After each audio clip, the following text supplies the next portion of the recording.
মহিলা বিলের আড়ালে ডিলিমিটেশন, মোদির ভাষণ নিয়ে একযোগে তোপ তৃণমূল, কংগ্রেস, সিপিএমের। প্রধানমন্ত্রীর ক্ষমা প্রার্থনাকে ভান বলে তীব্র কটাক্ষ করেছে তৃণমূল কংগ্রেস।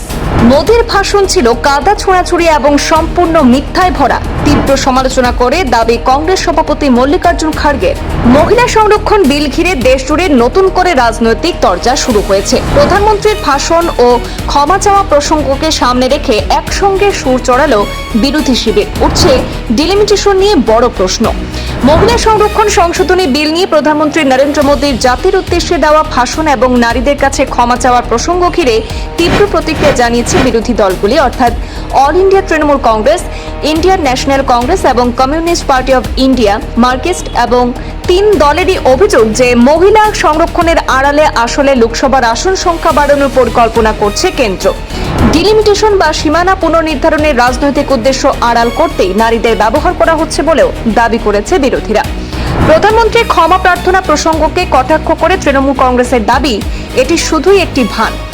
তারা তাদের ফেসবুক পেজে একটি পোস্ট করে এবং সেখানে লিখেছে যে সীমানা পুনর্নির্ধারণের মতো একটি সংবেদনশীল বিষয়কে ঢাকতে নারীদের রাজনৈতিক প্রতিনিধিত্বকে হাতিয়ার করা হচ্ছে।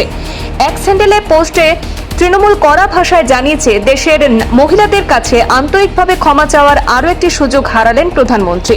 পাশাপাশি বিভিন্ন রাজ্যে নারীদের উপর ঘটে যাওয়া ঘটনাগুলির প্রসঙ্গ তুলে সেখানে প্রধানমন্ত্রীর আরও জবাবদিহি দাবি করেছে তৃণমূল কংগ্রেস।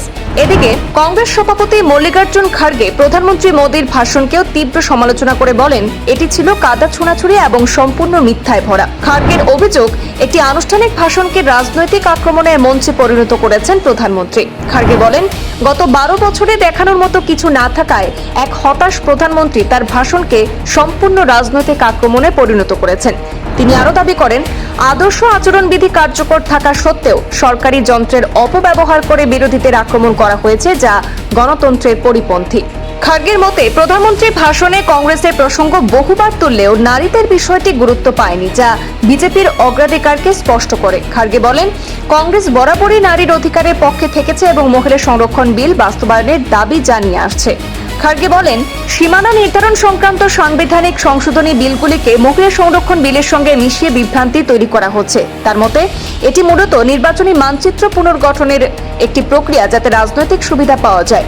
সবশেষে দীর্ঘ সময় ক্ষমতায় থাকার পরও অর্থনীতি, মুদ্রাস্ফীতি এবং জনজীবনের সমস্যার সমাধানে ব্যর্থতার অভিযোগ তুলে প্রধানমন্ত্রীকে কটাক্ষ করেন খাড়গে। তার বক্তব্য রাজনৈতিক ভাষণের বাইরে দেশের জন্য কার্যকর পদক্ষেপ দেখা যাচ্ছে না।